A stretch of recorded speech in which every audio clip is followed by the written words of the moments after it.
Propuestas de reformas al Código Orgánico Integral Penal por parte del Defensor Público General del Ecuador, Ernesto Pazmiño. Justicia perfectible. Toda sociedad responsable, toda sociedad democrática tiene en la justicia su fundamento esencial. Es evidente que ningún sistema de justicia en el mundo es perfecto, ni siquiera el sistema de justicia más avanzado que hay en el mundo, como el inglés, el sistema de justicia de Gran Bretaña, es perfecto. Es decir, todo sistema de justicia es perfectible.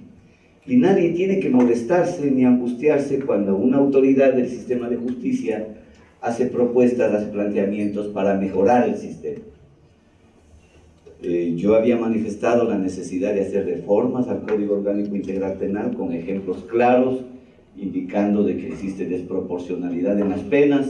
La finalidad de las reformas es lograr una justicia penal más humana, una justicia penal más racional y sobre todo una justicia penal más equilibrada. Una justicia penal que sea propia de una democracia que establece en su constitución que el Ecuador es un Estado constitucional de derechos y justicia. ¿Qué significa eso de derechos y justicia? Que los derechos están por sobre las normas jurídicas, que la justicia es el elemento fundamental en el fortalecimiento de la democracia. Eso pretende este proyecto. La mejor justicia no es la que tiene más presos en las cárceles, como el mejor hospital no es el que tiene más enfermos en sus camas. La mejor justicia es la que previene el delito. La mejor forma de prevenir el delito es por políticas públicas para eliminar la pobreza, para inclusión social. Desproporción de las penas. No conozco un solo autor ecuatoriano, americano, mundial, que diga que en el delito contra la propiedad se protege la vida de las personas. No, lo que se protege es la propiedad, la cosa. Para los delitos contra la vida, es verdad, a mí me asaltan con un revólver, ¿no es cierto? Si me dispara, la pena ya es muy grave. Es lesión. Si no me dispara, pero se va llevando mi celular, lógicamente puede causar un impacto psicológico muy fuerte. Habrá unas personas que lleguen a la casa en un estrés traumático terrible, otras puede ser que no, pero la ley lo que protege de todas maneras es la propiedad. Por eso, cuando hay violencia, la ley es más dura. Pero lo que no estamos de acuerdo es de que, por el robo de un celular, la pena es 7 años, pero encuentran el agravante y le ponen 9 años 4 meses.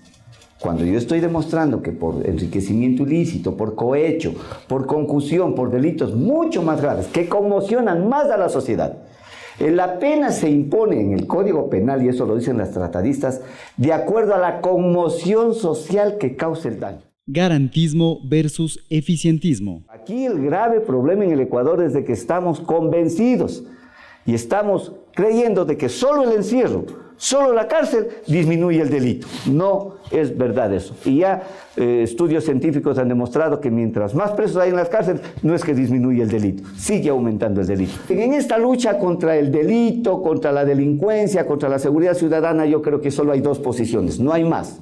Y eso lo dice la doctrina. Por un lado, el garantismo, que implica incorporar en la legislación los principios constitucionales, y por el otro lado el eficientismo.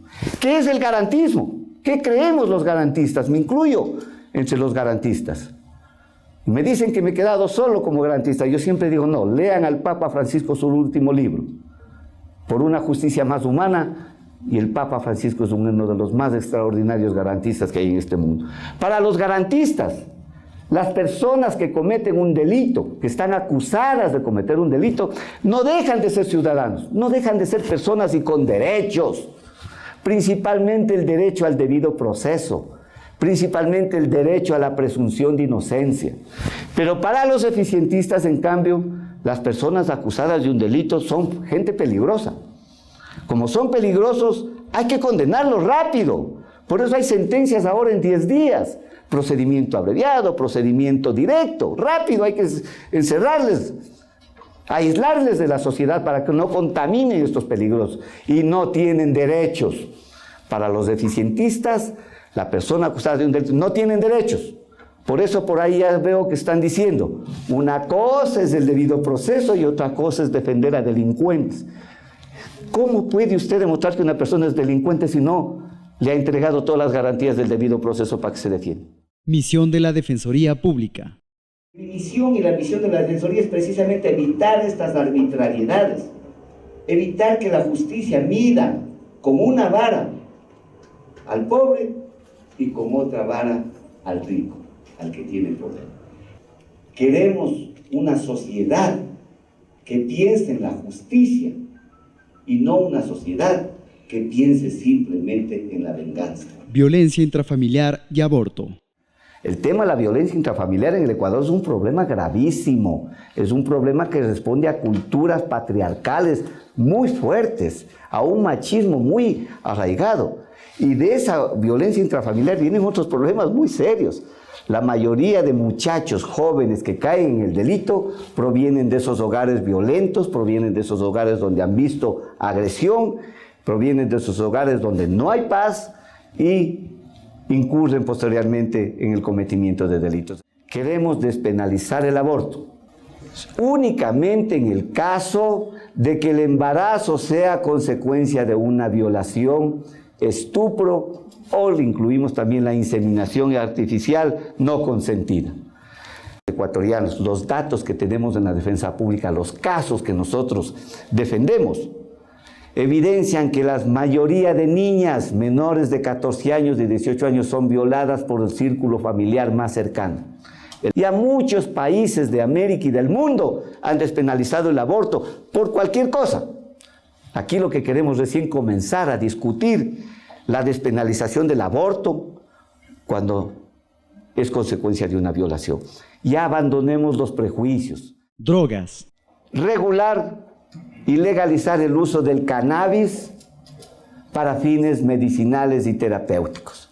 Se ha demostrado que el dolor que provoca el cáncer, los problemas que generan, por ejemplo, las enfermedades epilépticas, las convulsiones, se disminuyen utilizando el cannabis. En este caso, quien tiene cannabis para apalear su dolor no puede ser condenado, no puede ser criminalizado. ¿Qué estamos haciendo para no criminalizar el consumo? Y aquí quiero aclarar una cosa, porque saldrán a decirme lo contrario. Nuestra propuesta se refiere única y exclusivamente a regular y a sancionar la tenencia de pequeñísimas cantidades de droga. Los grandes carteles del narcotráfico tienen que ser sancionados y con rigurosidad.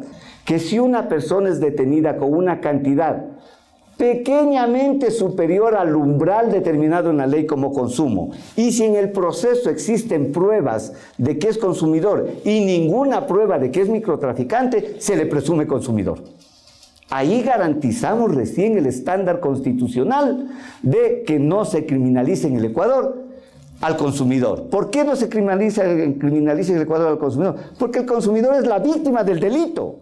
Oralidad efectiva. El juez tiene que resolver solo en base a lo que ve y oye en la audiencia. Esa es oralidad efectiva.